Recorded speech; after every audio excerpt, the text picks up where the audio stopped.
Okay. Yep. So this is essentially the start. Looks like we have straight down the middle as the diamond formation. So it's going to be, I guess that usually means a fairly aggressive struggle one. If you're the Count Dooku player here, Theo, what's your game plan? How are you going to try and attempt to take the middle?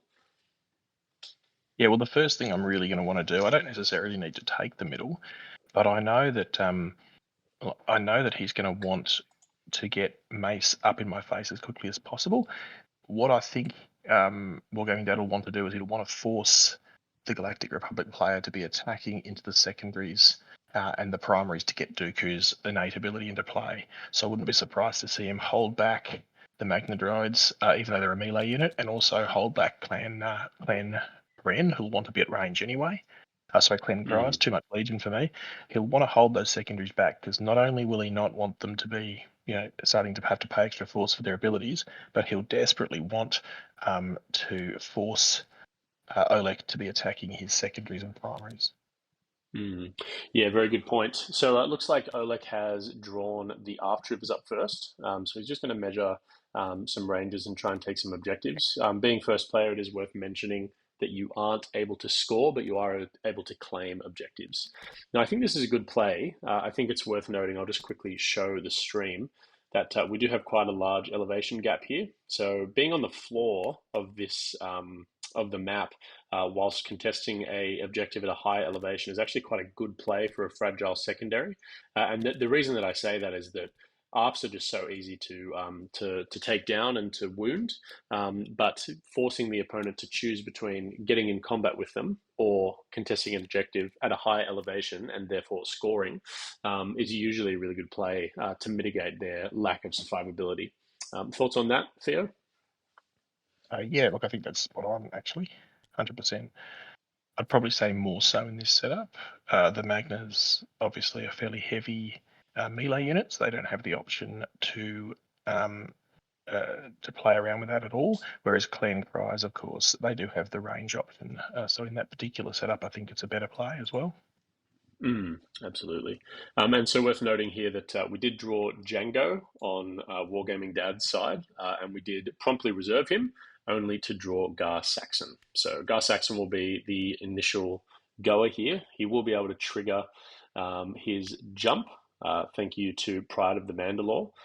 So one of the other Mandalorians under Wargaming Dad's control will be able to get a single jump.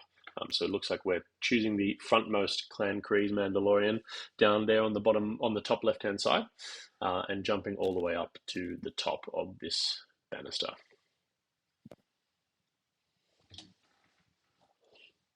Okay. So how do you counter with a single objective here? I mean, you've claimed the back center, or sorry, I should say screen orientation. You've claimed your left center objective has Wargaming Dad. How are you going to counter this? Are you going to go straight for the arcs? What's your general game plan as a mace player?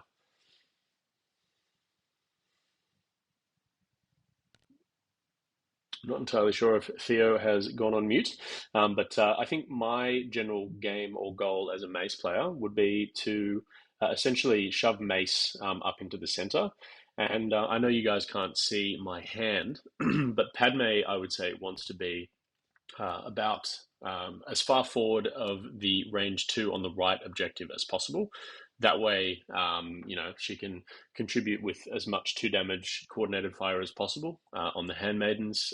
She can focus and gain sharpshooter on all of her little abilities. And yeah, it should be really fantastic. Okay. So we're placing Gar Saxon up here. Looks like we're going to be going for the objective, which is just here, you can see, but probably going to be choosing a different elevation. Unless, so Gar is tricky. He doesn't really want to be up front and center. He usually does like to be a little bit back to make the most of his 5 dice attacks.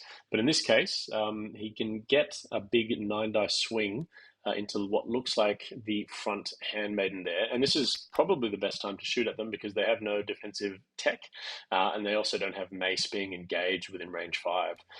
So, a low chance, but a chance that Gar Saxon will be able to actually get the wound on here. So he maxes out at 2, 3, 4, 5, 6, 7, 8 damage. So he would need his full tree there. So let's just go and have a look at the dice results.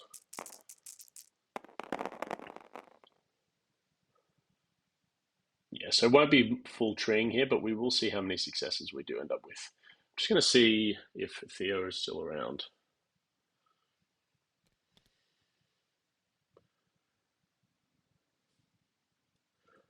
All right, so it looks like we do end up getting a push, or a shove is the appropriate term, on one of these handmaidens, and he will be pushing that handmaiden, or shoving that handmaiden straight back into Padme.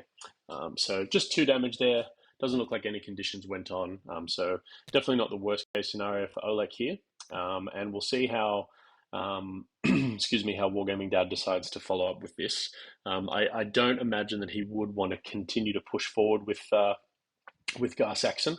I would imagine that he would like to come at the further end, or closer to Wargaming Dad's board side, that is left inside of that objective, and not become too close. I'm just going to readjust the camera so you guys can see the struggle tracker. And we have 2 on the Wargaming Dad side, like so. Okay, so we have now drawn Mace, Windu, for Olek's side. Not entirely sure if he's going to put them in reserve or decide to go. It is worth noting that we do have Mace Windu in his Jedi Master side, so he is looking to spend some force and then regenerate it with a Shatterpoint activation. So I think putting him in reserve here is a good idea. Allows you to really dump a lot of force onto your clones and then still have a really good activation with Mace Windu. I think I heard Theo. Are you there? Are you back? No, not yet. All right, so yeah, we have indeed reserved Mace. We've decided to go with Pons, and we'll see who he ends up dragging forward here. It looks like it will be Mace. I think that is very smart. Mace wants to be in the action. As we said at the very beginning, he does love to be engaged, and making sure that all of these abilities, such as Mace's, such as Pons and Padme Amidala's royal command, now allow him to maintain range. Just give me 1 second. I'm just going to explain how to disable these. Looks like Olek's struggling with the. Oh, he's got it. Okay, he was struggling with the deployment lines there, and he couldn't get his mace deployed up the field, so that was no good. Okay. All right. So yeah, anyone watching, thank you so much for tuning in. You can, of course, leave a comment. We are fairly interactive. If you do want to talk about some of the things that you're seeing, or comment just on the general state or love that you have for Shatterpoint, obviously feel free. It is worth noting here that Pons is on the first elevation, not on ground level, but not on the highest level, looking to sort of continue that trend of contesting objectives, but at the wrong elevation, to force Wargaming Dad to make some tricky decisions, I guess, in terms of countering these fragile clones. Pons is one of those characters that really wants to be within range 3 of other clones as well, because while they're hunkered, they indeed become immune to expose, which is actually a really big deal up against Maul.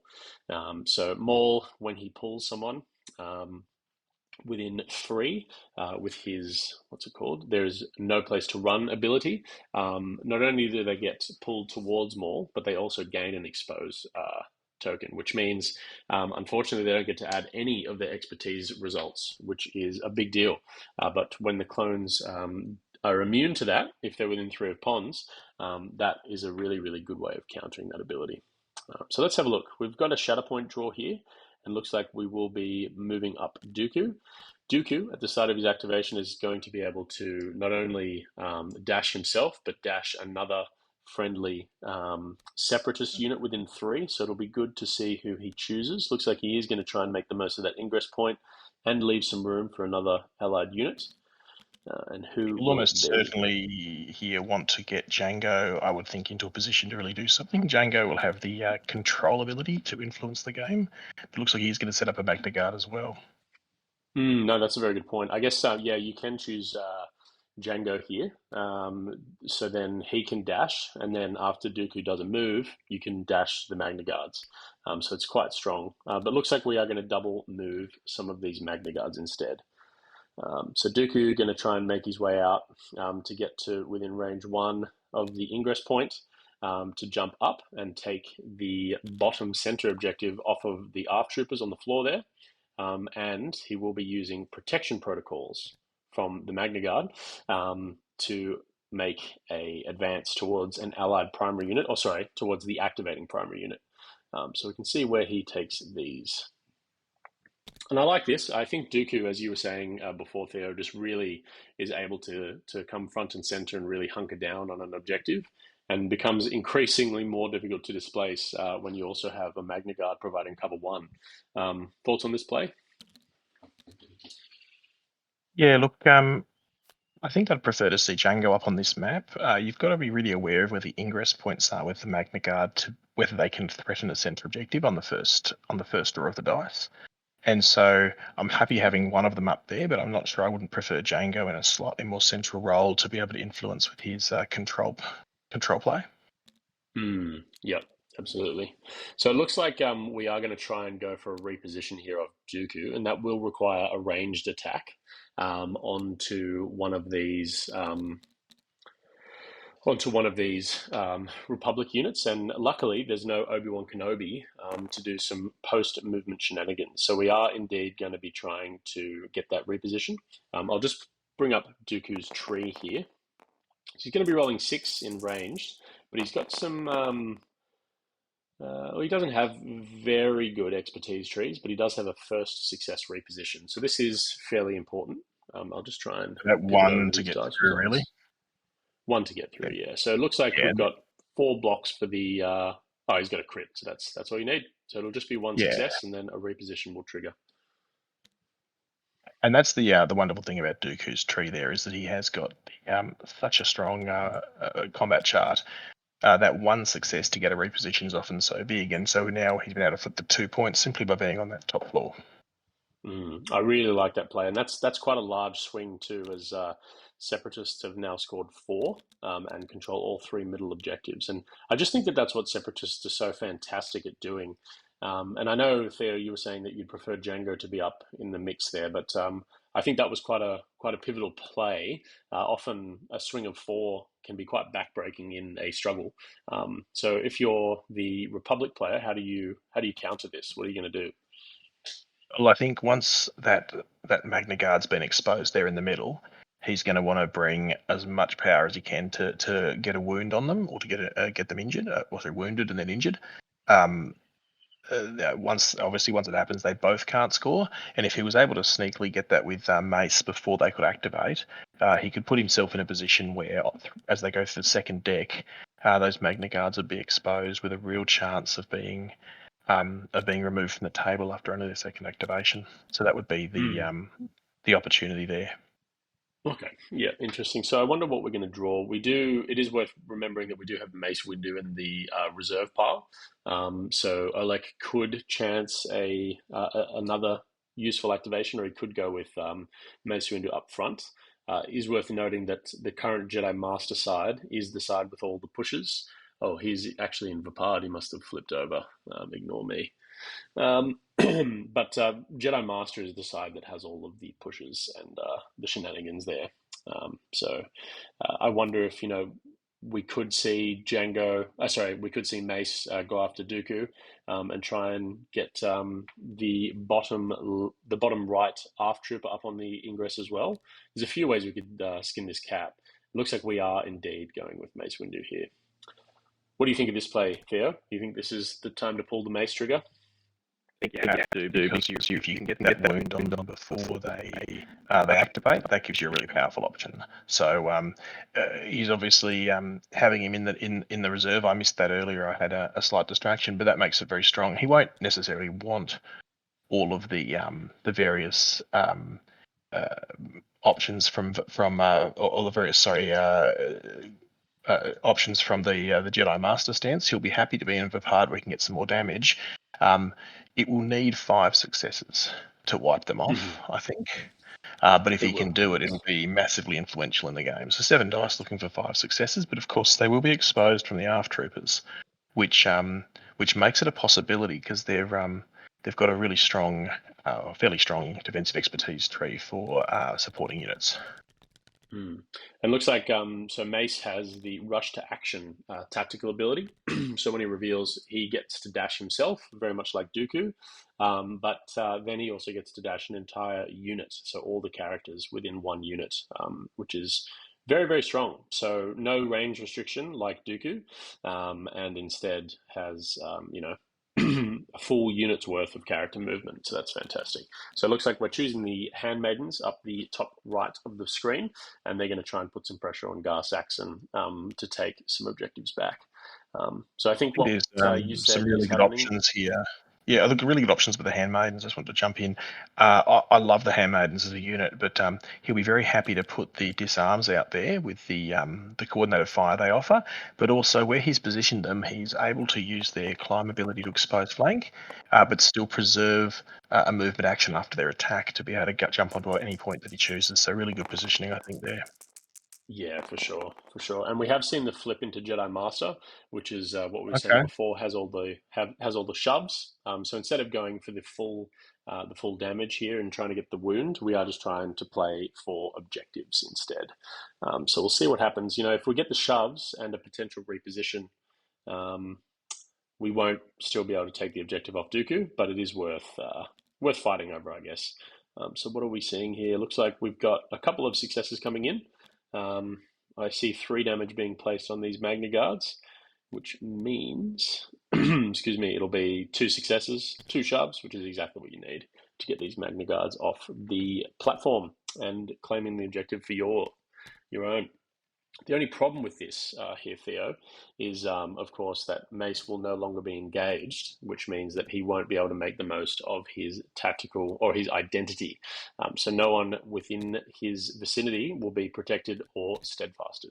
Thoughts? Yeah, look, possibly not influential at this stage of the game with the Shatterpoint card still in hand. Yep. You obviously want him to have the protection and steadfast out there, but at the moment, Dooku's alone up the top, and the only feasible pieces with the ARFs already having gone are the handmaidens, and I wouldn't want them anywhere near Dooku. So I Mm. don't think it's a huge thing at the moment. The steadfast will become relevant as the Mandalorians start climbing into the game. Yeah, the Mandalorians, that's a good point there because the Mandalorians are the ones that really have a lot of displacement. Gar Saxon, not Gar, the GAR Republic, but Gar Saxon has a lot of displacement out of his expertise tree. And the Clan Kreese Mandalorians have a really, really nice ranged combat tree.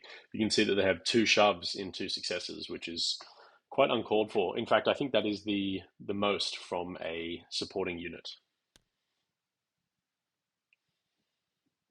I think it might be, yeah, as I'm thinking about it. There's also 2 on the first 2 First two results of results of the the Magna Magna Guard, I Guard, I believe, believe, off off the the top top of of my my head. head. So So there's there's a a lot lot of of In a melee, lot of it yeah. is in yeah, in melee. melee. A lot of His control is tied to the combat trees from from Wargaming Wargaming Dead, Dead, with with the the exception exception of of Django, Django, who who he's he's got got in in reserve. reserve. I'm I'm not not sure. sure. That will That will obviously obviously be be quite quite significant. significant. But the other thing to play in there, of course, is that you've got Dooku there, who has a lot of ways to get back on the point. He's got to reposition off his defensive expertise, and he's also got Mm. his ability and crucially against the ARF troopers, his ability to stop people in melee from hurting him by turning off their blanks and then being able to reposition himself back with a dash after taking the damage is really, really powerful. He'll be very hard to stop if he gets that off at all. You Yeah, kind of don't want to definitely. rely on too many crits going through against him because if he turns off the hits, he'll just come straight back up on the point anyway. So this is a really good response to the Mace Windu play here by Wargaming Dad. We're seeing an activation or pulling Django from reserve, going straight at Mace Windu here and using Capture Wire to not only pin Mace Windu but also displace him 2 towards Django here, which will allow Django to just hop straight back up at that point and reclaiming 4. So really uphill battle for Olek here up against Wargaming Dad. So I wonder if he just starts pivoting and trying to make sure that he's in a really good position for struggles 2 and 3. What do you think? It's going to be pretty hard to pull back struggle 1 from here, especially as player 1. 2 consecutive fours against you is really, really hard work. And of course, the Django hop will mean that again, Mace is isolated out of combat, which takes his innate out of the game a little bit. There is still that Shatterpoint card in there, but a good use. Very happy with that use of Django, and I'll stand corrected. Maybe shouldn't have been used earlier. It's a really good use of him right there. That pull, I think, did indeed put Mace within range 2 of those Magna Guard, but it is still relatively far away. So interesting. Yeah. But I agree. I think that was a really good. He's sitting on 4 points, right? Like, even with the steadfast resistance, he's still got to shove off ideally 2 pieces this turn, and there's not a lot to do it with. Padme is very strong on the repositions, but she's not.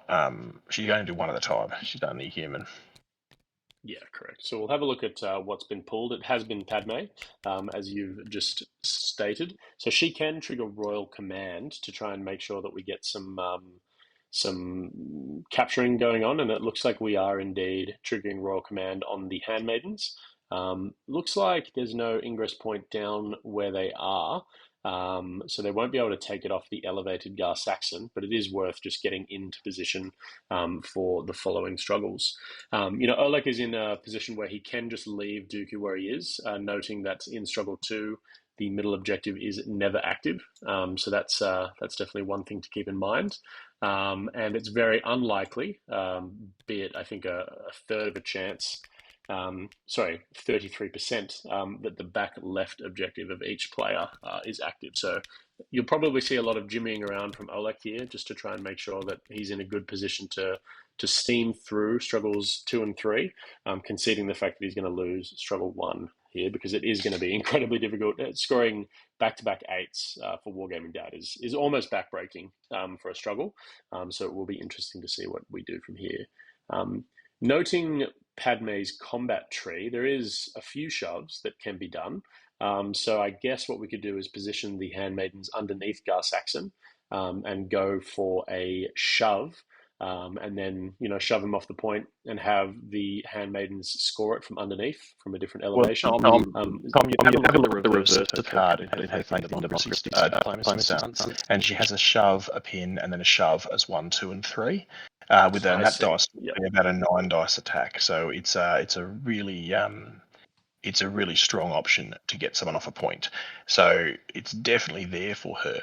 The question I'm asking myself now is, will he go with at the middle there? That seems a bit ambitious. I think he might be better off trying to get Gar off that side point and claiming it with the Royal Command on the Nabooese Handmaidens, because we know that centre point isn't active in the second struggle, as you so accurately pointed.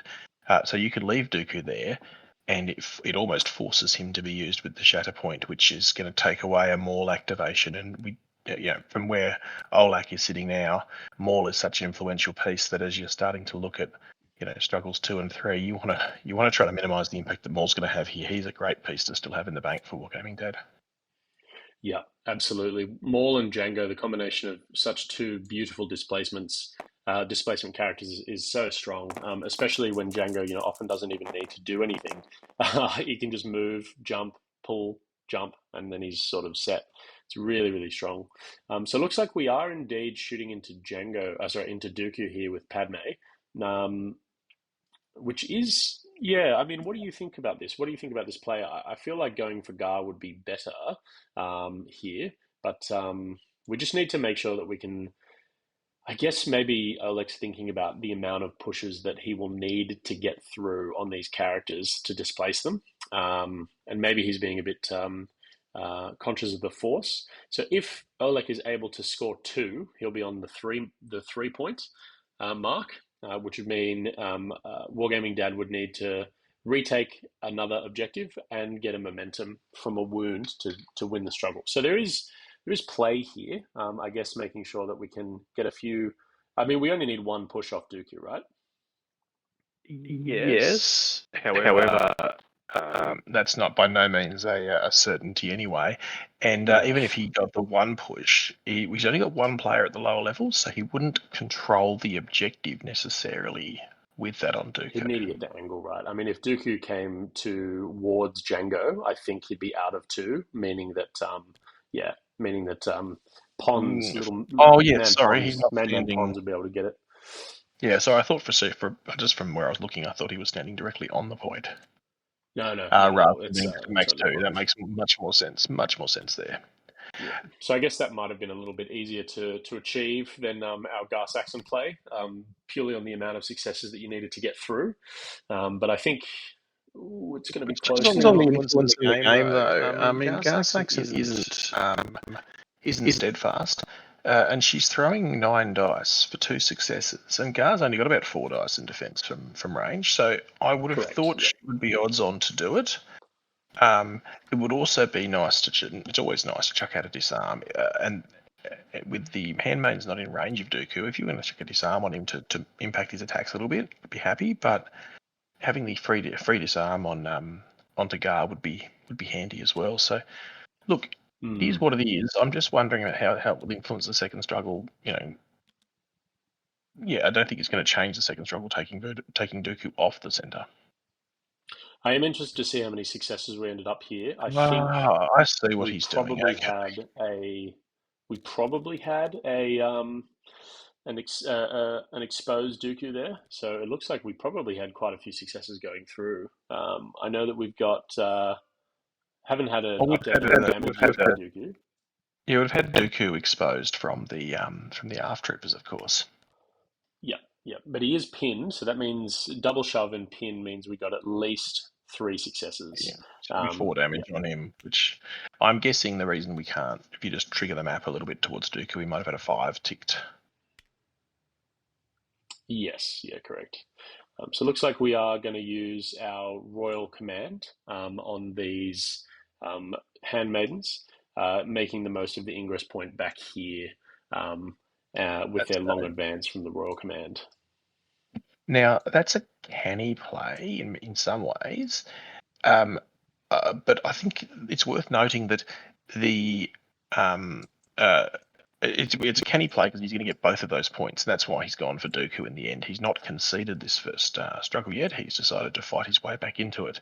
And the 2 handmaidens, if they both get up there, will flip the 3 points, which is what he needs to if he wants to stay into it. I still think he's going to very much struggle to win this struggle because of the incredible control pieces. Well, they might have the range actually. You could be right. I wasn't. Yeah, I wasn't. Guess I should have paid attention to that ingress point. So there is every chance that he could outnumber Gar Saxon with the right placement over here. So that is, yeah, good play. Good play. It's definitely didn't seem to be something that I thought could happen. We He's are going to be need checking both of them on that point, though, because in the event of a tie, if you're at a different elevation, it doesn't matter. So you can have the same number of pieces at the same elevation, and then your friends above and below won't matter. So if this second handmaiden can't get in, then it's curtains. The play won't work. So we'll see how it goes. Yeah, well, look, I'll keep the camera on this side for now, just to see what happens. But yeah, cool play if it works. I'd be very interested to see. And this is the strength of Padme, I guess, all that out of activation, repositioning, and movement. Let's have a look at Royal Command. Choose an allied Galactic Republic unit, no range restriction. Each character in the unit may advance. That's incredibly powerful. It is a strong ability. And look, I really like Padme in the right context. So there's a few people down on her, but I think she's quite strong. The Sharpshooter 2 with an extra focus action and an advance, or a dash. Sorry, so effectively you're going, right, I'm going to give one of my actions to dash, then I'm going to get a free focus and Sharpshooter 2 for an extra 3 dice. Now that is, in and of itself, a really good way to spend an activation. You lose a little bit of movement, but it really tunes up her attacks. The second thing is, though, it makes her one of the few pieces in the game that can move twice a dash and an advance without spending a force. And that means that she can, even on a flat map, she can get right onto any point she wants with her first activation, which sometimes can be tough So I really like that from her. And of course, as you said, paying a force for a dash is pretty common for a whole unit. Like you see that in the clones, they'll get a dash for each model and a hunker token. She's giving, for one force, each character a full advance. So that's just that little bit of extra distance, which is generally enough to go from one objective to another. Yeah, it's massive. It is massive. Unfortunately, we weren't able to. I say we, like I'm supporting the Galactic Republic player, which is not true. Not You that I'm probably are. supporting either of them, probably. But yeah, we weren't able to get the range to take the middle objective off of Gar Saxon, but we did get two. So we will have the center and the right in red. Basically, to win the struggle, Wargaming Dad is not only going to have to get a momentum from a wound, he will also have to take one objective back. So we'll see what we get. We've got Maul, so it is possible. Maul is the man that can do it. He's fast enough to probably just go straight up onto that center point. But he will also need to get a wound. So who do you choose? Probably Pons. Pull him down, try and get a full tree on him, and then also get the jump on Maul's success tree. What do you Look, think? he could, and he could. It'd be an aggressive option. I guess it doesn't hurt him much to do it, but except that it leaves Maul sort of out there for struggle 2, out of position potentially. He may be happy just to reserve him and to play it cautious and go, hey, if I can just find a way to get a piece onto that center point, then that'll take on the top. That'll take another 4. It'll put it right up there, and even if he gets 2 back. If he gets 3 back, I'm still in the position where I just have to flip one objective and I'm going to win the game. So he could just play it cautious here. And it looks like he might have, I haven't seen what he's done, but he did reserve Maul, okay. He did, yeah, and he's pulled the Clan Kreese. So with some careful positioning on the on where they end their movement, if they end their movement within 2 of another Mandalorian character, that includes Gar or themselves. Not Yep. not Django. Django is sad. They do get focus and sharpshooter 1, so they're both rolling 8 dice, which is definitely enough to put some wounds out on some of these more fragile characters like the ARF troopers or Pons.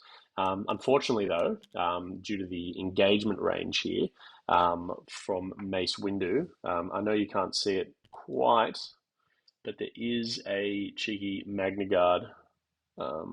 Oops, sorry, my camera just went a little crazy there.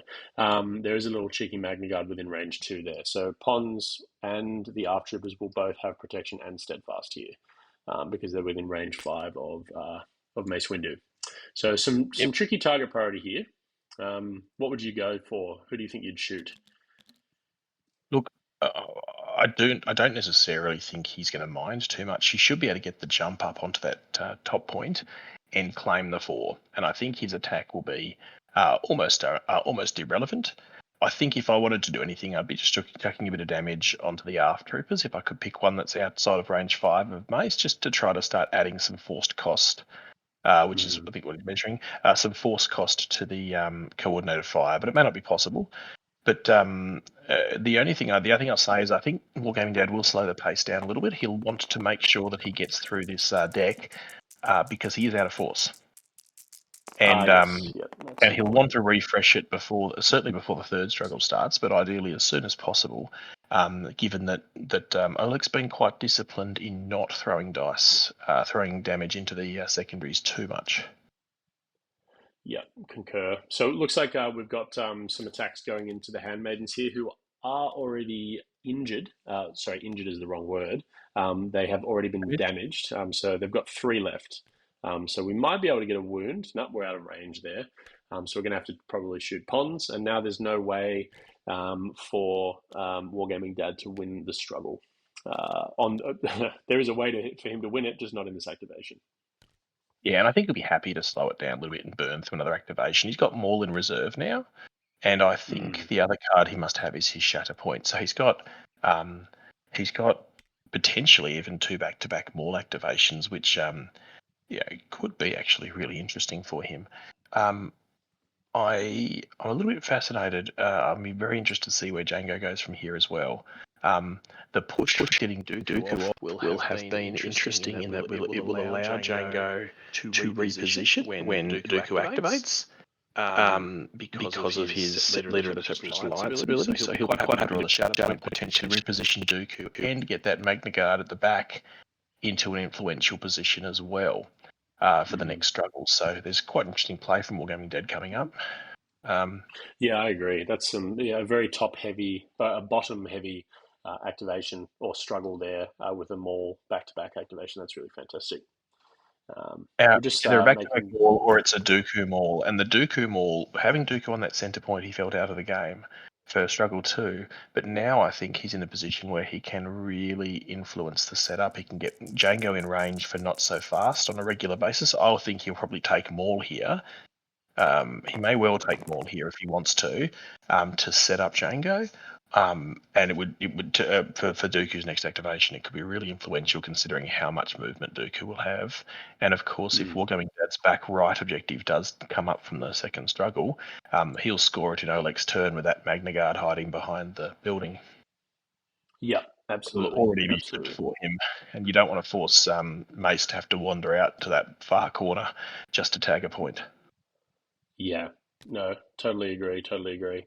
So we are seeing the center, sort of on the ground floor Mandalorian there, shoot into ponds. We've had 2 damage go through and a push, which would have been 2 successes going through altogether. The first push would have been ignored.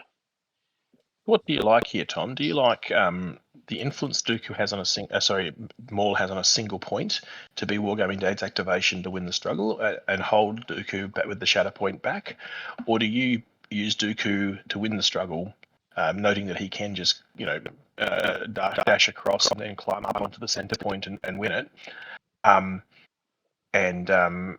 then have Maul in reserve for struggle 2. Maul probably is a one objective whiz here, but Dooku does have the opportunity to potentially get 2 early scores in the second struggle. I do agree. The only problem is, if you're going to go with Dooku for struggle number 2, you're relying on a few things. You're relying on the map being kind enough to allow, your separatist characters to reach them, because Dooku's ability is locked to range 3 of Dooku. So it is a separatist character within range 3, which can make it a little bit tricky. So I actually think I'd prefer Dooku to win the struggle and then Maul to go after whatever the priority objective is, because he's almost guaranteed to get it with his double move, pull, attack, reposition shenanigans that his commentary allows. I think so. I've also noticed as well, Dooku is pinned and exposed, and the pin is going to be a bit annoying for his leader of the Separatist Alliance. So he may end up having to clear that and then climb with his movement turn. Which might be another reason to get that done early, because it's going to limit the influence. He's then rolling dice for that reposition. So, a bit tricky. It's good to have those pieces, though, that are not force reliant when you've got 0 force in your hand. Yeah, concur. So we did push Shatterpoint. It looks like we are. I'm not entirely sure who we're deciding to activate here, but I just thought I'd give that status update. And sorry, Theo, you were saying something? I think Olek might have rued that decision to try to score the 3 points and get back in the game a little earlier, rather than leaning into a bit of attrition. I feel like he would have been happy to speed the first struggle up a little bit and leave Wargaming Dad exposed on the second with 0 force. Whereas now that extra card or 2 could be decisive for Wargaming Dad. Yeah, concur. I wonder who we do see here. I mean, Padme's in a fantastic position for that attrition play in struggle number 2, right? This is exactly sort of where she wants to be, if not a little bit further back towards the red active objective right now. Because, as I said before, the middle objective is never active in struggle 2. But this is fantastic for her coordinated fire ability. She'll be able to consistently add 2 damage to the pool on the Handmaiden's attacks. And then whatever she isn't supporting, i.e., whatever is not a Handmaiden, will be able to benefit from the ARF Trooper Expose edition. So who do you think you go for here off the Shatterpoint? I mean, Mace is good. It gives you quite a bit of force to play with for later in the struggle, but you're also not in dire need of force, are you? Because you're about to have a force refresh, because you're nearly through your deck. he doesn't need force at all. If Mace was in Vapard and had access to the Impact 3, etc., whatever it was, I'd love him here just to go and take those Magna Guards out, because they can move a lot out of activation, and if they're scoring, that's a big thing. Given that he's not going to have probably the dice to do it, I don't hate Sabe to try to get, knowing that he's going to lose next time, he can get Sabe to move both of those handmaidens and herself to get into relevant positions, and then have a cheeky little bit of attrition to try to knock over something over there. Probably, I guess, if you can't get to the Magna Guards, maybe putting some damage onto Clan Cries would be useful. So I don't hate Sabe here. But and I think that is who they're really going with at the moment. I think you're right, because if Sabe goes, we will be able to see both of these handmaidens move and take the objective off Gar Saxon, I believe. It'll only be one of them, but they will get the objective, because they do have a pin on them. So one of them will clear the pin in the back, one will move on. So one of them is on the objective already, so the other one will move on. Oh, there you go. Yep. So if one of them's already on the objective, then that's fine. And then Sabe has a pretty good combat tree. That is Padme. Let's bring up Sabe's combat tree. We do have quite a few shoves. So actually not necessary, considering the fact that Sabe just needs to get up on the objective. So if Sabe just wants to do a move, a take cover, if Sabe just wants to use her loyal protectors, then take cover and then climb onto the top objective, that's probably a way to gain 3 and stay in the fight a little bit, which would put Olek up on number 4, meaning that, would have to have another 4 scoring round for Wargaming Dad, which I don't think at this stage looks very likely. But, keep in mind that we do have both Maul and Dooku in whatever order that Wargaming Dad might choose. And there you said, this is exactly what you were talking about, Theo. We've had a movement. We've probably, we've moved the one closer to the stairwell here with the pin, clearing the pin, i.e. doesn't move. And then the other handmaiden will indeed move to take the objective here. So clutch little use of Sabe. Could have done that with Mace, I guess. But as you said, might want to save that big swing activation for, for struggle number 2. And I'll take the very gentle pronunciation correction on Sabe as opposed to Sabe. I was going with Bossy E's, my little kids. Look, with Sabe, the activating though, she influences that center objective pretty effectively. So she'll get to dash herself as well. The only trick that's worth mentioning here, and I don't know if they're picking up on it, but that handmaiden does have to move towards an allied primary, as will Sabe. So it is a little bit restricted in that regard. And I'm just on the angle to Padme, but I can't see if they're looking at that. But it looked when he was measuring it before a little bit optimistic as to whether that was towards. Right. Okay. But you don't have to choose Padme, right? You can choose Mace Windu, which is definitely wide enough. That's a good point. Yeah. Yeah. So that definitely would be wide enough. With Sabe going as well, her dash may hit that ingress point that's in front of her, I believe. And if that's the case and she can get up to that central point, no, there's no ingress point there, but she could, so her best way of influencing is actually not necessarily anything more fancy than just shoving that clan model off the point, of course, with Bo, not Clan Cries, and with Bo-Katan up there, it won't be steadfast. I'm correct? Yeah. Which and would be really easy. After all that, we ended up activating Django anyway. Mace Windu anyway. So still the same play by activating the handmaidens with his rush to action ability. But then he's decided to flip over into Vapard and smack Django.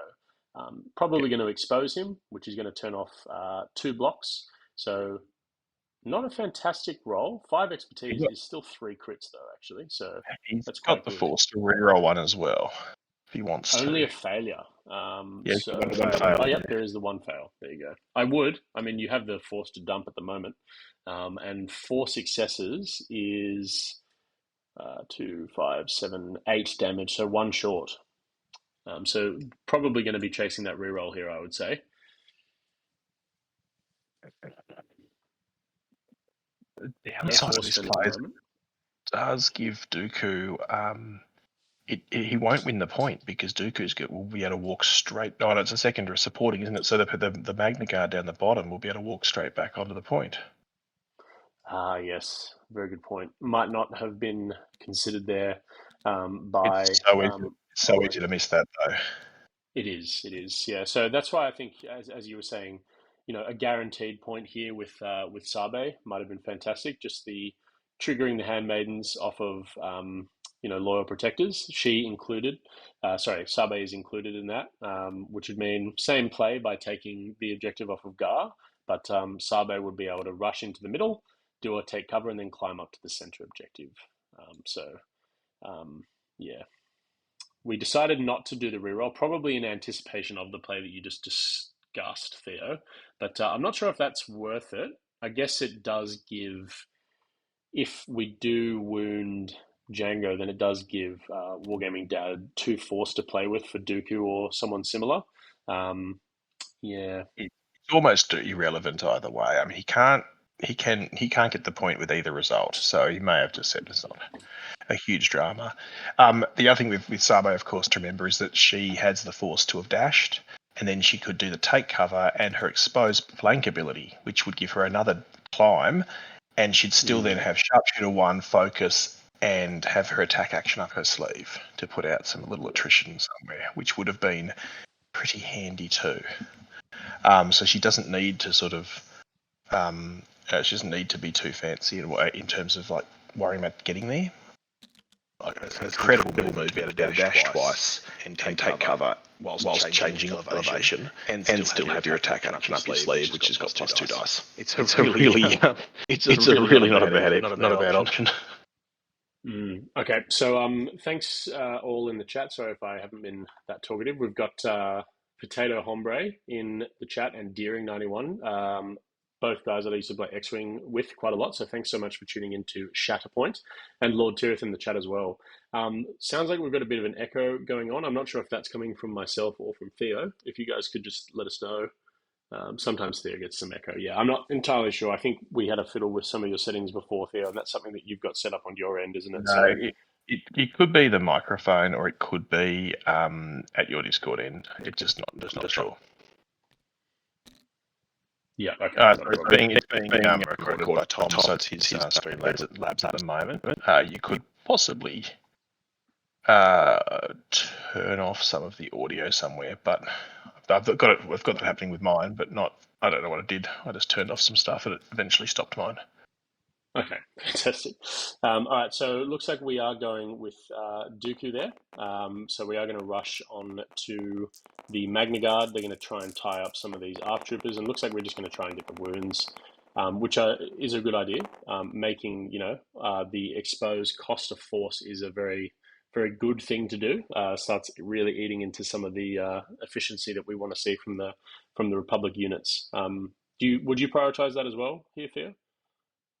Typically, I think I would, but in this circumstance, you can see with when you look at Olek's force chart at the moment, he's got like 5 or 6 still there anyway. He's really not draining his force too much. I guess it could make a difference, but it's not a bad thing to do. But the most important thing is it means that if he can wound them, they'll be out of action until such time as the next card is drawn for them. So moving them out of activation won't do anything to swing points. I think that's probably more influential. Yeah. You'd still happily spend the 1 force when you've got sort of 7 in the bank and it's your last card. You're not going to feel like you're burning through it too fast. Looks like we didn't quite get the wound on the ARC troopers there, so that was quite good for Olek. So no momentum, but it could also be a problem now. It might have been a self-imposed limitation there, considering that Django is within 3, so he would be able to not so fast the ARC troopers to end their activation as soon as they're drawn. So I'm not entirely sure. I can have a quick look at the dice results. So we had 2 blocks into 7 successes, so 5. Dooku would have been able to go the whole tree, so definitely decided to not do all the damage and take the wound to set up Django there. So dangerous play, because there is ways that Mace can definitely get the ARC troopers out of range 3 of Django, but it definitely devotes resources to doing so. What do you think of that, Theo? Yeah, I think it's very smart. So the rule that you're looking at is that a player is able to cease moving through their combat tree before they've reached the maximum number of results that they scored. But they are required to take the complete number from each result. So, for example, if you go 3 steps in with Dooku on his Makeshi side, stance 2, you would be required to do 3 damage no matter how you dice it. You can't go, well, I'll take the exposed, but only one of the damages. Mm-hmm. Yeah. So I just updated the overlay there, guys. So we will have a struggle 1. So you should be able to see Wargaming Dad has a little struggle marker under his struggles 1 title there. So thank you, Cameron, for setting that up. It's quite nifty and sleek. So let's have a look at the struggle that we've got. Looks like we've decided on the deployment map. So I'll just give you guys a little bit of a look. We've got the priority being one that's already controlled by Olek, because both handmaidens are there. And we've got, some opportunities for some backline plays, probably a little bit dangerous considering the fact that Maul is right there. But no objectives controlled innately or initially by Wargaming Dad. So, Olek really looking to drive this forward and make sure that we can contest. Unfortunately, pulled the handmaidens, decided not to go with them, to make sure that we can get as many objectives as possible, put them in reserve and draw Sabe instead, who's definitely going to be able to help maximize the amount of points scored here. So what do? You put Sabe on the back right here, Theo, keep the handmaidens where they are, and do you just leave the top middle objective where it is, or what do you think? Maul, noting that Maul can just come in and destroy the Naboo handmaidens quite easily where they are now, but Olek really in a position where he needs to score points, right?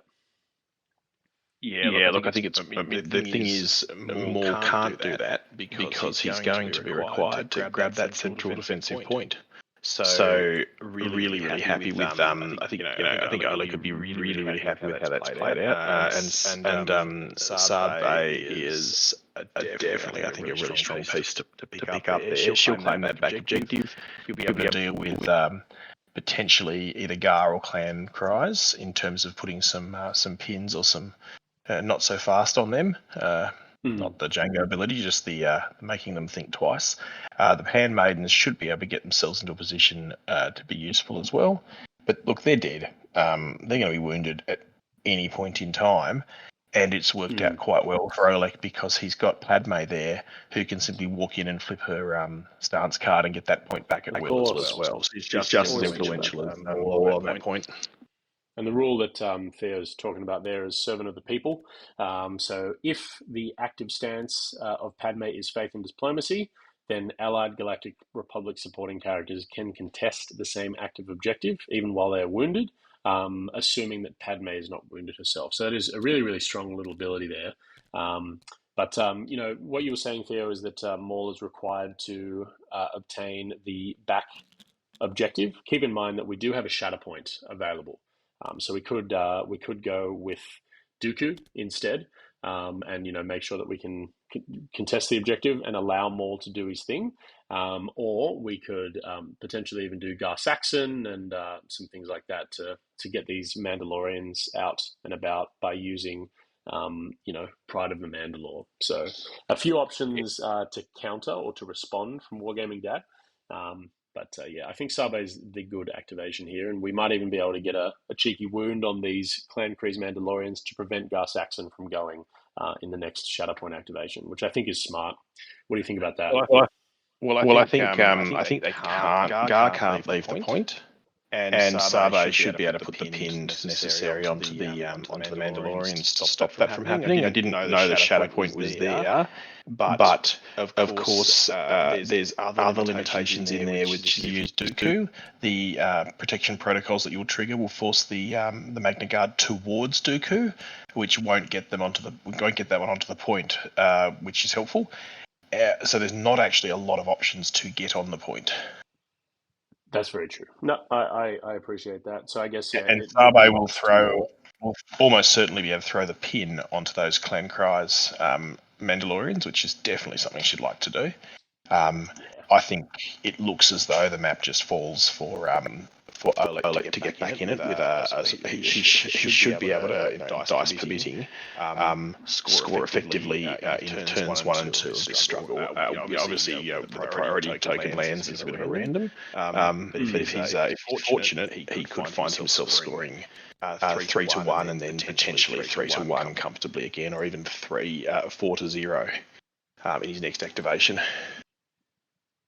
Not, of course, knowing that the that Wargaming Dad won't score in Alex's activations, I should say, just score a 3 and score a 4, and almost have it knocked over real quick. How about now, Lord Tirith? Is that still echoing? If you could just let me know. Sorry about the echo. Still trying to fine tune my own technical audio skills. Usually Cameron's running the show here, but he's otherwise occupied tonight. So yeah, he's clean now. Okay, and you can hear him, Lord Tirith, with no issues. That'd be fantastic.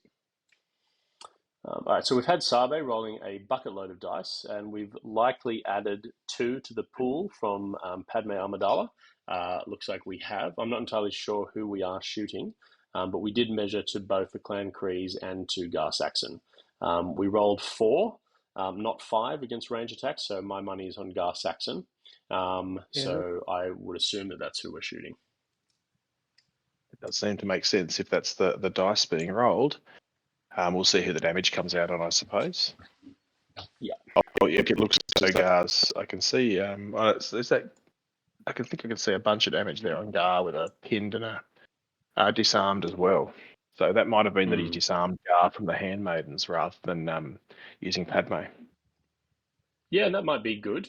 Just because then Gar won't be able to get his expertise crits and expertise push. So that's not a bad shout either. It really stunts his own activation. The pin is just so good on these Mandalorians. It really makes them spend some force and do some things like that. And now, you've got Intercede online if he decides to come back in, should they decide to try and have a crack into Sabe or something similar. So yeah, there's a few good plays there. Well, I think the difficulty is if he's got enough wounds on Gar, and I think he's been canny enough not to wound him, which is good, because the risk was if he put a wound on him, of course, 2 force back, and of course that Gar can walk onto the point that we were so worried about. So maybe this is Olek being very clever and actually saying, "Hey, I'm going to leave Django on just a few health. I'm going to leave Gar on just a few health, and I'm going to try to control this struggle, and then really bucket down some momentum early in the next struggle." Yeah, no, I do agree. I think what was the rule that you were talking about before? Was there a name for it? I know that a player can cease climbing their tree at any point. So we're seeing some really good examples of that, ceasing the tree to get around some of these really good activation or good responsive abilities from Dooku. Yeah, I mean, perhaps you should call it the "I've got a bad feeling about this" rule. I think that's a good idea. So we are pulling the Magna Guard. So Shatterpoint Actually, were not in the pile. We've got to. It's got to be no disintegrations. Actually, No disintegrations. Yeah, that's a good one. Just really make sure that we don't continue. So we're going with the Magna Guard, and let me have a look at where these Magna Guard are. So there is one down here. So we'll definitely be able to try and grab that middle point with a move action. So yeah, try and maybe go for some wounds on the ARF troopers, and of course have a crack at scoring the objective point there at the back with this Magna Guard down on the bottom left. yeah. So look, I think I'd forgotten, of course, that the Shatterpoint was used for a second Dooku activation earlier. Yeah, the first Dooku activation, I believe. Yeah. Possibly, yeah. So the one that got him up on the point was a good one, and then the next one was the one that, after he was shoved off that center point, put him on that far objective, which was designed to try to have a bit of a potluck at the second struggle. Yeah. So we have got the wound on the ARF troopers, so we will be able to be getting 1 momentum and 2 points here for the Wargaming Dad. Now, look, Just in terms of the way that Struggle 2 develops here, Theo, do you think that it's the wisest course of action to try and score 4 for Olek, or would you try and be patient and really make sure that you've got the prime or the creme de la creme position for Struggle 3? I think he's so well positioned. I think he can afford to be thinking Struggle 3. Obviously it can change on a dime. But I think he is so well positioned that he can make the effort to do that. Like Wargaming Dad almost looks as though he's quite happy not worrying about it too much. Like he's obviously taken the attack action first. He's now repositioning the Magna Guards. Yeah, look, I think Olek's going to get it. I don't think he's needing to think too much about how he's going to get it. I think it's going to fall for him. So I think if I was him thinking Struggle 3 already. And I think we're going to see, like Wargaming Dad's already starting to think 3 as well. This Magna Guard attacking first and then moving is being done to have the Magna Guard contest the center point that's almost always live in the third struggle. Yeah. So that's definitely a Struggle 3 move right there. Very smart. Yep. So now we've got 2 on the ground floor and 1 above for Wargaming Dad. And then, of course, as we said, that back left Magna Guard just behind the pillar down here, I'll show you, is, of course, going to probably end up on this center objective here. Well, I'm not entirely sure. It's a really interesting move. It could be a bold strategy, Cotton. If Wargaming Dad just gives up the objective, it behooves him to lose fast because he'll get a full stack of force again, and we saw him run out. We haven't seen Olek run out. So he would want to get into Struggle 3 as early in his second deck as possible. And it may not be a crazy idea to say to have conceded the objective and actually scored 0 and just said, feel free, I'll have the choice of Struggle. He might give it 1 more just to make sure he gets through his deck, but because he's got Maul in reserve. But he may be. Well, Maul doesn't require force anyway, so he doesn't need any force next turn. He could have just gone, stuff it. You can have it. I won't even pull the objective back at all. I do wonder though. Is it? Do you try and play it slow and cautious if you've already won Struggle 1, or do you just try and put as much pressure on as possible to force your opponent to try their utmost to win Struggle 2? What's your preference? What's your preferred mode of torture? Yeah, look, I think it comes to match state, and I think if you're burning through your force that much faster, that's a really important resource to consider. And so that plus the choice of map, if you're happy with how it sits at the moment, I don't know if he is or not. He might feel that those Mandalorians are slightly out of position. But if you're happy with the way it sits, you may be quite comfortable just saying, have it, and I'll go first of the next struggle with Maul, and I'll just try to make sure that I've got pieces that I've got a map that Maul likes. Yeah, no, not a bad shot at all. Okay, so the last activation here for Olek is going to be the Royal Naboo Handmaidens. The priority objective is going to be the one that they occupy already. So what do you do to make the most of this activation here? Do you recover and then shoot? Do you run away from Maul, considering the fact that you've already got that objective? Like, what's your mode of action here? Do you just try and wound the Clan Kree's Mandalorians? Well, Maul's only option is to go onto that point and wound the handmaidens. So if you were to look at your climb ability with potentially may not get you what you need in terms of expertise, but you can still expose flank to get forward, look to try to drop a pin onto Maul and then move back.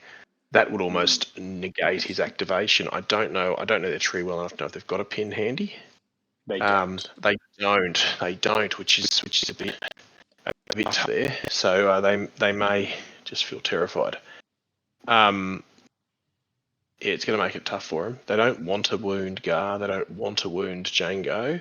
They can wound the Clan Cries with impunity, though. That's not going to matter. And that might be the best thing to do because there's no consequences there. Yeah, I think that's possible. We can do. They have got a heal at 1, so they'll be able to recover 2 health from that. And possibly, if they wanted to try to survive the Maul onslaught, they could go for another heal as well, just with their action. But yeah, if they if they take an want to, action heal, they'll go down to 3, and then if both of them score 1 success, they go down to 1. So Maul would have to do 7, which is obviously, absolutely possible. I do have one question here for you, though, Theo. If Olek decides to wound Gar Saxon, giving 2 force back to Wargaming Dad, you, as Wargaming Dad, do you spend force instead of taking damage on Maul, or do you take damage, omitting the fact that you've got force to get extra dice results on Maul? What's your play there? I'm really happy to take damage on Maul in this circumstance. No matter what? If they, almost certainly, I kind of feel like a wound on Maul could, if it's not managed perfectly, could really ruin this game. For Olek, if he was forced to wound Maul, going the clan cries. The reason being is, of course, Maul, if it's done in melee, which means mace, really, then Maul will get his responses. But also, if Maul's standing on a point and you wound him rather than repositioning him, you're going to trigger a Dooku reaction as well. So what you're saying here is that you, as Wargaming Dad, even if you had ample force, you would definitely still take the damage on Maul to tempt, to bait. I'm getting extra dice, so I'm getting more reliable in terms of damage output, and I am quite happy, I think, if he wants to start having a go at my primaries, because he's out of force here, and so he knows his next deck he's probably going to be out of force too. Yep. So what we've decided to do here is use exposed flank on one of the or on the unit. One of them has decided to climb, which will mean that both of them benefit from a focus and sharpshooter 1. And I guess we're having a crack at. Let's have a look. This looks like Gar Saxon, so we are going to go for the wound on Gar Saxon. I guess they put a ping on. Didn't they put a ping on the clan cries? I thought I saw a ping on it. Yeah, so I think one of them will shoot Clan Kreese and one of them will shoot the old Gar Saxon. So the reason that I ask you there, Theo, about the force abilities, I'm trying to figure out when the best time to wound secondaries is for Olek. Is now the best time for him to target Gar Saxon? Considering that Maul is going to be spending the damage anyway instead of the force resources. When is a good time? Look, I'm not sure. Probably the best time to do it is when you can try to have a secondary unit activate and chip both of them. So it would be, if I had a perfect situation, it would have been, at this point, I would have potentially gone for it if I pulled the ARF troopers, because I could have actually split their fire and had a reasonable chance at both of them. Bearing in mind that, of course, Gar already has an extra disarm on him, so I can just chip an extra damage on him, which makes it a little bit easier. And I think, if I remember correctly, Django has an expose at the moment, as well as a disarm, was it? So he should actually, the ARF troopers might do some decent work on him, and he doesn't have a lot of health left. So that would have probably been the best circumstance, to have the ARF troopers go split up and damage both of them, because you only get one Dooku response in a turn. Yep. So, that's the way you mitigate it as best you can. No, I like that response. Yeah. I do not know what's happening here with the movement. We'll have to see what happens. I believe there's been a push. Okay, so they've probably done a take cover?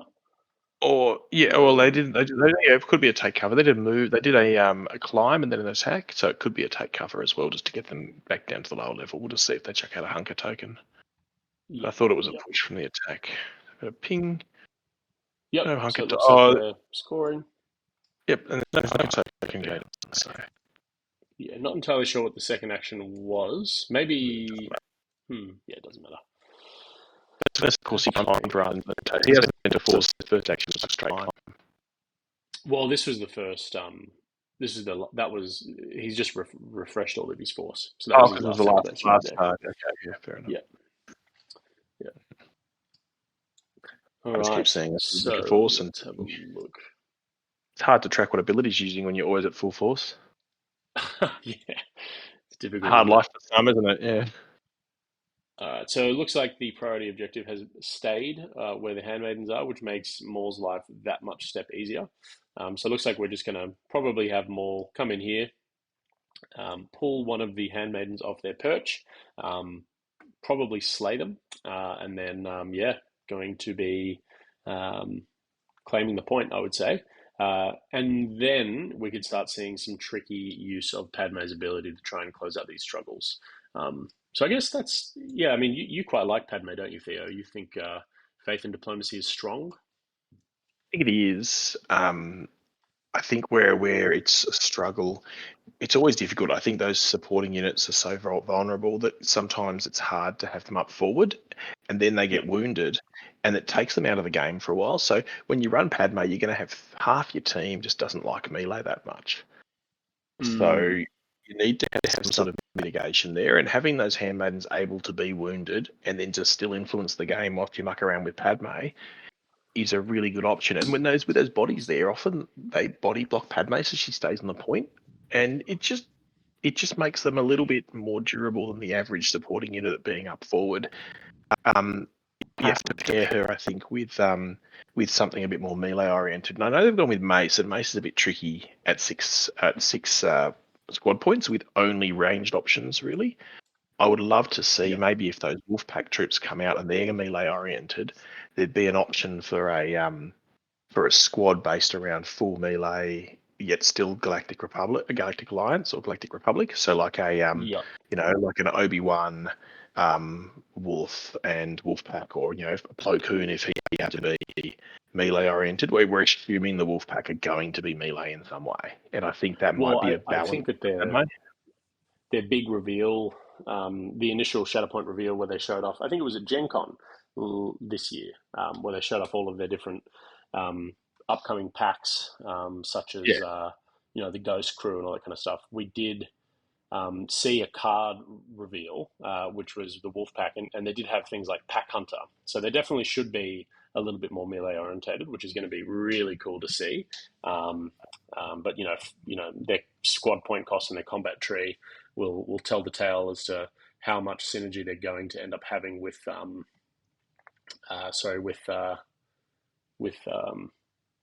Padme and Mace Windu. So we do have there is no place to run being triggered to pull down one of these handmaidens here.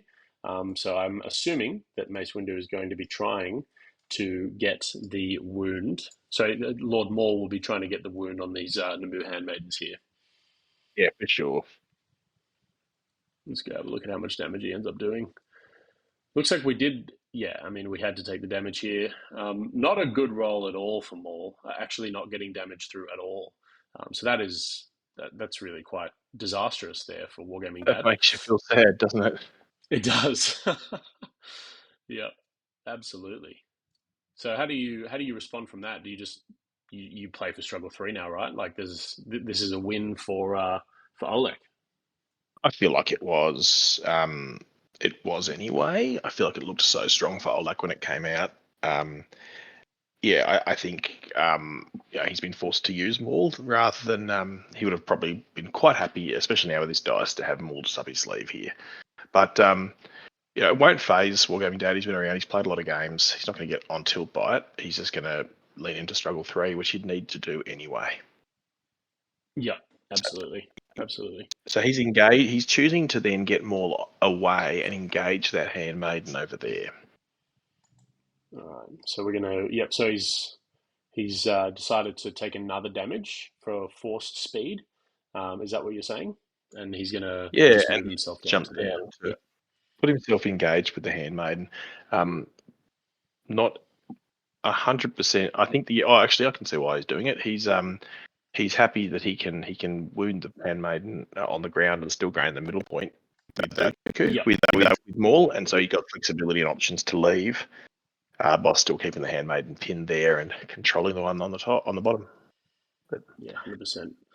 Fine. Worth noting that we are seeing an evacuation of Wargaming Dad's back left point here, which is a really good play for struggle number 3 because back left is never active.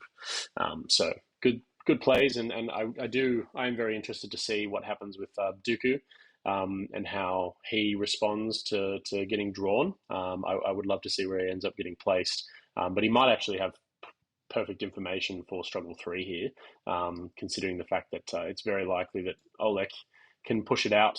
He'll get 3 points. If he decides to go for a 4 and a momentum, then he will be able to win the struggle, or he can just take it easy and sort of bide his time. And as you said, Wargaming Dad's roster is fairly force hungry. So making sure that Wargaming Dad triggers some abilities before they go into struggle number 3 might actually be a really good play here for Olek. Yeah, I think Wargaming Dad doesn't want to have, say, Maul gone and be going into the back of his deck with no force as struggle 3 flips. Yeah, for So, sure. Olek you're not going to actively try to lose the game, right? But Olek won't be, or lose the struggle, but Olek wouldn't be unhappy to see it a little bit slower. Yeah, definitely. Just get a couple of cards out. So we have triggered we've drawn Padme as the first activation. What do you think is the best course of action here for Padme here, Theo? It's hard. This is a tough one, right? Because Padme can win this struggle, I think, almost right now. 1, 2, 3, 4.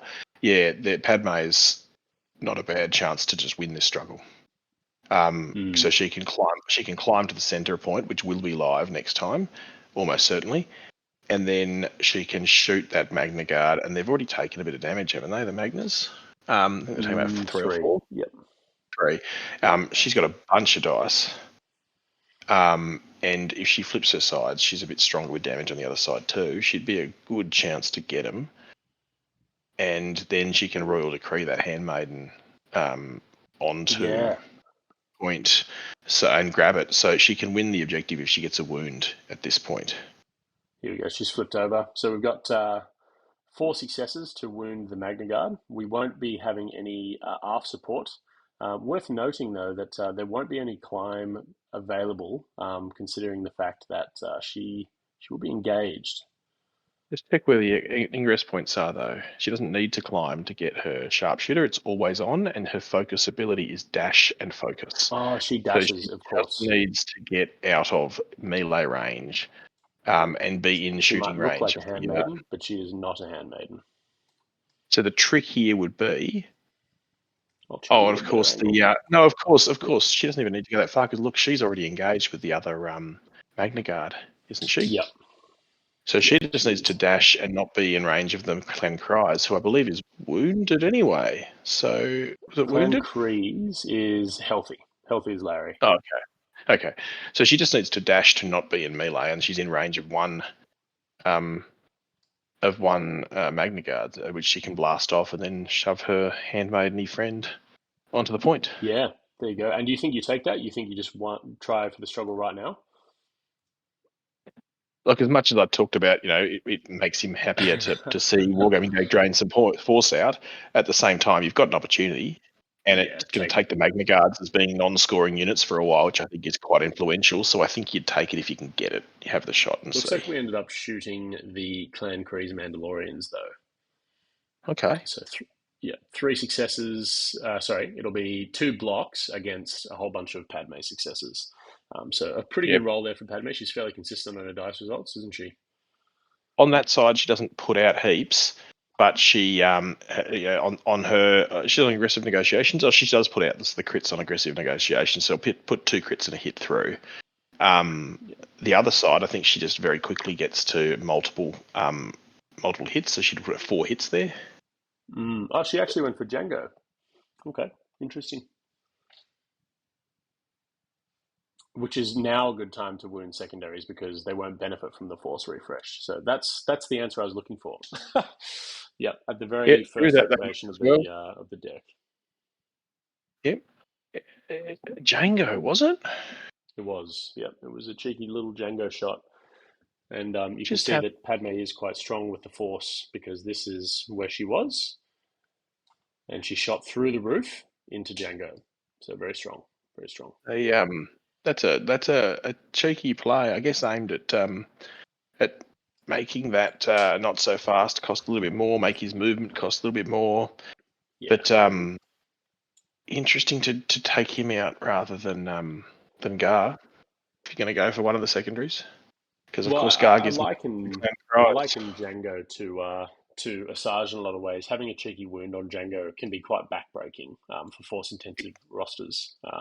Because Django's looking to spend 2 to 3 objectives. Oh, we're still going to be able to. Oh, we're still going to get it. It was a focus. Oh no. Okay, so we're not going to be able to Royal Command the Handmaidens because we've just done 2 actions, haven't we? So she's had a shot. She's crack shot. She's Royal Commanded herself, surely. Yeah, that's what I mean. So, but not going to be able to do it on the Handmaidens, is what I'm saying. Unless she got more successes than we thought, and she's done that off her tree. Got a reposition, maybe. She's got 5. So did she? She had. If Django was exposed, then that could have been what happened there. It could have been an she exposed Django. Yep. But I can't see a force being used, so I don't know what's happened there. I think that was the reposition. So what would have happened, just to clear it up for the chat, Padme ended up getting 6 successes, and because Django was exposed, I believe only got one block. So Padme would have gotten her whole tree. She would have repositioned, and now she's going to look to get a royal. Now she get a royal decree. Royal command, a royal decree into the Naboo handmaidens here. But we did see, because the wound happened on Django, we did see Dooku's ability trigger, which is brave but foolish. I believe the Magna Guard would have dashed or made a 5 dice attack and ended up doing a 5 dice attack into Padme, pushing her off a little bit. Not entirely sure if she's still contesting, but we will have a royal decree, a royal command still being triggered to try and take the objective off of Wargaming Dad here. And that is exactly what's happening. The time will tell as to whether or not Padme's in the objective range. Yeah, they had a look. It'll be tough for her to be on it. But of course, interestingly, if you went for the Magna Guard, even if you dazed it, that would not have happened because it would not have triggered Dooku. Yeah, but needing to get 7. Oh no, there you go. She got it. So she got it. You don't necessarily. Wouldn't. I mean, you're going to get less because you could have.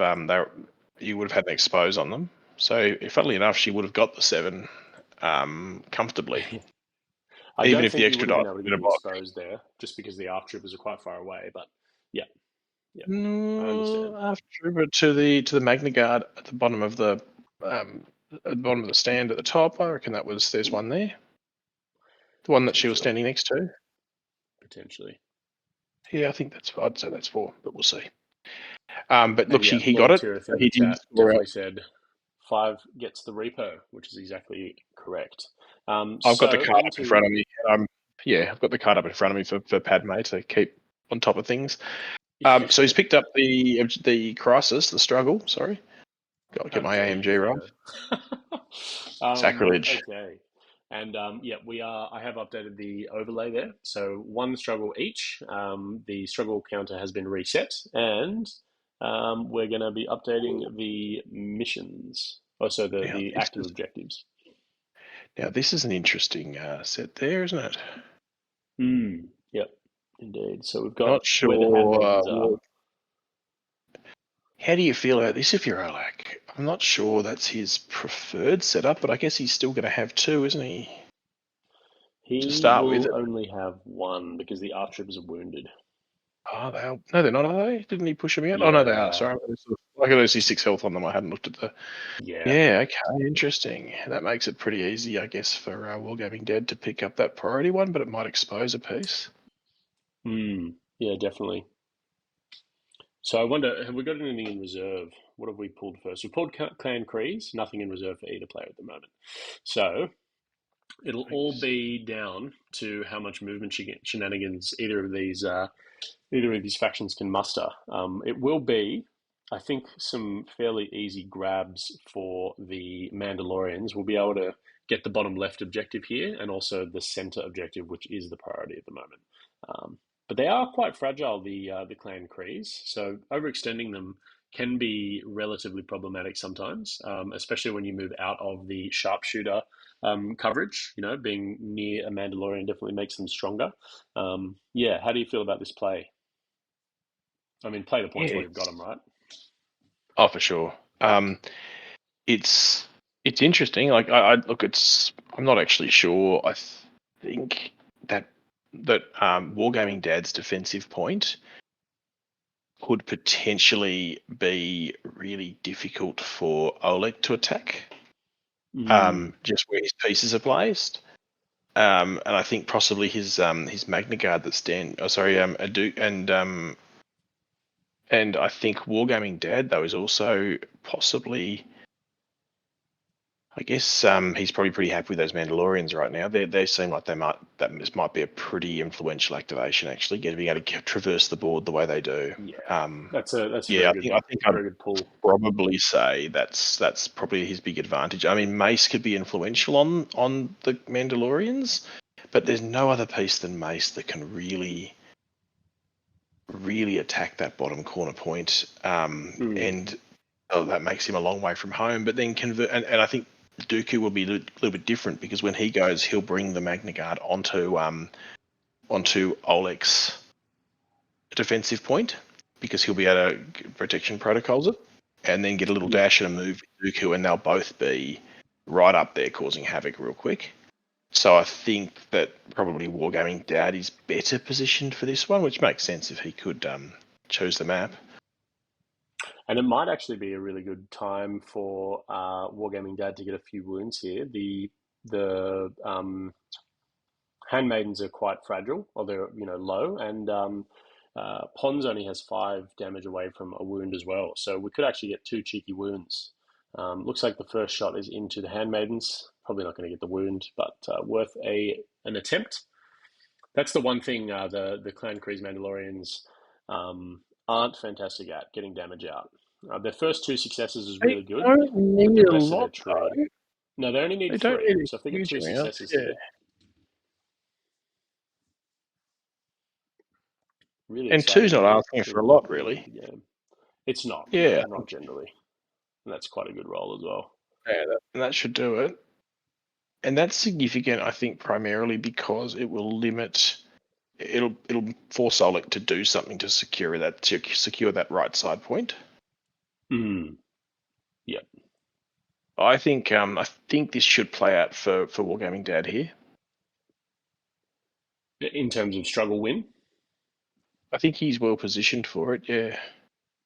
I think so, yeah. I mean, just based off this first activation, looks like that Mandalorian up the top near the barricade, top right, has attacked the handmaiden, gotten the damage that is required. Also gotten a disarm and a pin on there, which is really handy for some royal decree or royal command shenanigans off of Padme. So definitely going to limit the amount of movement that the wounded handmaidens can have underneath Padme's. Sorry about my camera. Underneath Padme's royal command here, and then the other Mandalorian is just shy of Commander Pons. So who is some other options for damage? Maybe Mace. Mace getting a pin is always handy. Yeah, it's not a bad thing. Of course, if Mace happens to activate with the Shatterpoint, he'll just clear it himself, and off he goes. Of course. Yeah. He's in probably hard at the moment, though, so no healing. Okay. Oh, there you go. It's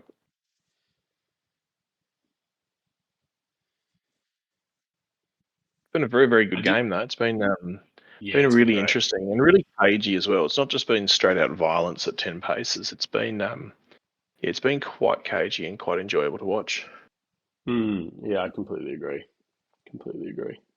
So I think here we go. So we've had one shot. Looks like only one of them is shooting. Maybe everything else was out of range, or decided not to take a shot into Padme. Well, I think he wouldn't shoot Padme because No, the reason he wouldn't have shot Padme is because she has heals on her expertise tree. And what he doesn't want to do is have that pin healed off, I guess. Yeah, no, that's fair. That's fair. So if So he'd still hit going to be a roll one scoring. expertise, it heals off the pin on the handmaidens. Yeah, yeah, definitely. So still going to be scoring 3 and a momentum. So good little turn for, or good first activation turn on the struggle for Wargaming Hang on, Dad. they've just flicked the fourth one to Wargaming Dad. Can you have a look to see at the top of the map? It looks like he scored 4, which is It'd be massive. Maul. Yeah, that's a massive swing. Yes, that's remember he put Maul. We talked about this, putting Look at Maul that. We underneath talked there, didn't about we? Yeah.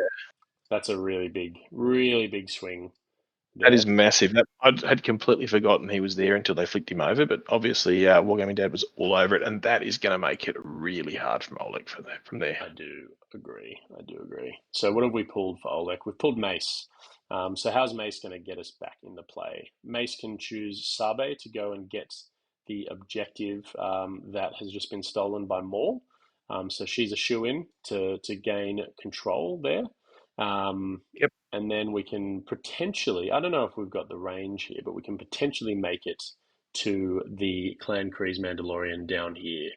But Mace is not the quickest of the He's going to Jedi. be looking to see if he can get to the priority objective, but I don't think he can. I think it might be a bridge too far for him. Yeah. So he could He'll have dash. to Yeah. He'll be looking to take Okay. very much advantage of the ingress points to get there. I can't see where the most appropriate one is. I think it's on Mace's side already, which is going to make it real hard for him. There's not a central ingress point, so I don't think he can get to the priority one, which is going to hurt badly. Yeah, alternatively, what we could do is have Sabe dash and potentially make it within range 2, and then send Mace after the Clan Kreese Mandalorian on the bottom left here to get the wound. And of course, that would flip it in Olek's favor as well. That's maybe times for desperate measures, right? But that would be a pretty ballsy play. It would be, yeah, because the range might actually not get you there. But equally, I mean, even if you measure it, though, he's still got to put out a lot of damage to do that. To wound the Clan Kreese. From full health with a single shot, It's only and 3 with them successes on Mace. for 7 damage. Yeah, Oh, yeah. okay. He's pretty good. There's his combat tree there. 3 damage, 3 successes is 7. I was just pulling him up. Wow, 3 on 7. Okay, that was doable, but yeah, interesting. Okay, Yeah, still pretty ballsy for mine. Not sure what we're pinging Dooku for here, but maybe we're just talking about the general sort of development of the game. Yeah, so I think the play here would be to have a crack into the Clan Kreese Mandalorians, and I think Sabe needs to measure to the priority objective here. If we don't, it is unlikely that that Wargaming Dad wins in his next activation, but it is possible because if he goes down to 2, excuse me, it'd be 2, and then you need 1, 2, 3, 4, 4 and a wound. So it's definitely possible. And we're actually just omitting the. Okay, we're just omitting the priority objective here. So we are deciding to just try and go for the wound, smack the Clan Kreese into oblivion, and see what happens. What do you think of this play? I think there's not a lot of good options there. He's going to get the extra disarm, but he doesn't really need it, right? Would He's you just have putting him there. tried to get priority objective? I think I'd have had to. Yeah. But I don't love it, I've got to say. I think I just don't want to be in that position, right? Yeah, for sure. All right, so let's have a look at the Mace roll. Really good defense roll. So what does wounding a Clan Kreese do for you if you're Wargaming Dad? It doesn't give you any of your defensive abilities, so there's no risk of this play for Olek. So it is a big roll, though, but you do have the force to spend. 4 expertise is going to be 2 crits. So yeah, probably going to have to fish here for some. What's 4 expertise? Is that 3? Oh, it's 1 short. This is the problem with Mace. If he doesn't get if he doesn't get a lot of fails, and you just sort of flub the expertise rolls, you can end up with just not as many as you need. It's a funny one in that sometimes expertise can be worse for you. Yeah, absolutely. It's and that's part of the reason I actually really enjoy Padme. And you get a couple of XPs, and she just throws out a whole bunch of hits, and you're like, well, at least you get lots of results. Like quite often that sometimes overwhelms a defensive roll.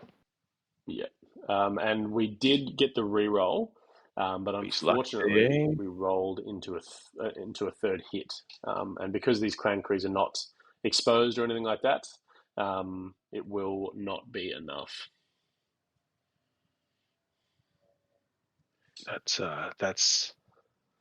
That is rough. It might even be game. I think it is pretty close to game. So yeah, I think it's fairly well unstoppable from there. That's a rough. That's a rough way to lose it though. Like, you want to kind of see those ballsy plays come off a wee bit, don't you? You do. But unfortunately, it's not always the way the cookie crumbles. Yep. He just needed 3 successes for poor Mace there, and he wasn't able to land it against Beskar armor. He can kill Django, but he can't kill the clan Krees. All right, so I'm not entirely sure what the priority objective is. I think it's actually one that is already owned. Yeah, it's the one that it's the previous priority, and we have pulled Maul, and Maul is probably going to have a pretty easy job of getting Sabe off the point there. So let's zoom in on down here. I don't want to speak for Wargaming Dad here, but you asked earlier at times where you might spend force rather than take damage from Maul. Yep. Look, I would have no objection if Maul wanted to spend force in this situation. Yeah, for sure. Call me crazy, but not a lot of things that can go wrong, is there? Literally, if he rolls dice, if he needs to roll dice to win this, he has made. I don't even know how he can roll dice to need to win this. Yeah, you couldn't have asked for it to be better. Just don't stuff it up. Yeah. So he's going to spend a force speed there, and then he's going to be pulling Sabe down onto the floor. That'll mean that he can't climb with Maul. So he's he's relying on the fact that he's going to wound Sabe. Yes, unless there must be an ingress point somewhere, surely. I don't think so. Is that other handmaiden is wounded? Yeah, okay, cool. The other handmaiden is wounded. Yep. I did. Maybe I spoke too soon. Maybe he's showing us how you could need to roll dice to win it from here. So yeah, 9 damage on Sabe is quite a lot as well. Look, I think he's okay because if he flips to his reverse side, it's 6 dice, right? But he still just needs 1 for the push and 2 for a reposition. And the push should surely get him out of melee range and he can jump up with his force with his move. Because I'm assuming he's force speeded there. Looks like. Don't know what's happening here.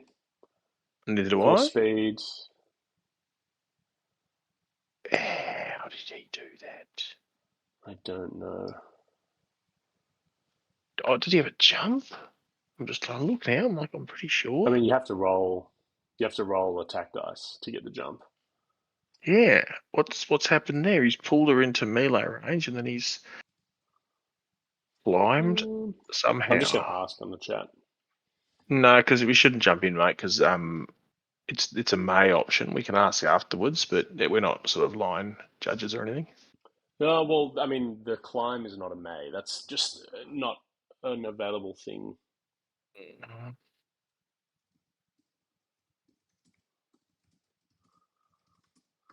I mean, she doesn't have any crit turn downs anyway.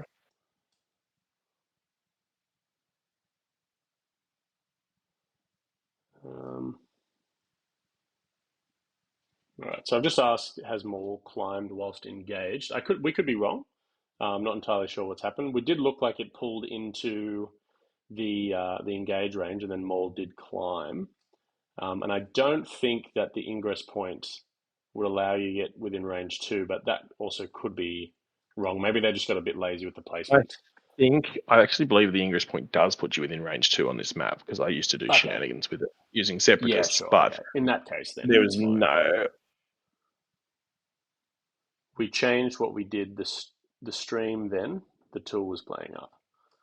Not entirely sure what happened, but looks like both players have agreed. Unless they said, well, look, I just climb first and then I use the pool. Oh, sure. Yes. Yep. Okay. Because the tool was playing up before and they couldn't quite figure it out, but it's definitely doable. Well, he's still rolling dice though, but it shouldn't. Oh, he's probably throwing a lightsaber. I don't know. Yeah, not entirely sure. Kind what's of. going on here.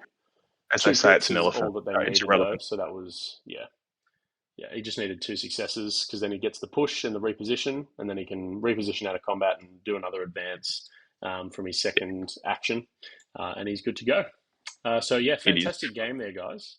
We did end up getting the second struggle here for Wargaming Dad. So well played to both players. I think some really, really good examples of how big getting that 4th point can be, I reckon. We saw Wargaming Dad take 2 sets of 4 in the first struggle, and another few big swings in struggle 3. So good game. What did you think about that, Theo?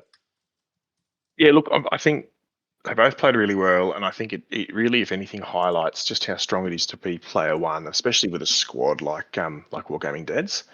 He leveraged being player 1, and then Olek did exactly what the game is designed to do, which is to leverage struggle 2 and bring himself back into it. And then that the power of choosing the struggle in struggles 2 and 3 was just so decisive, wasn't it?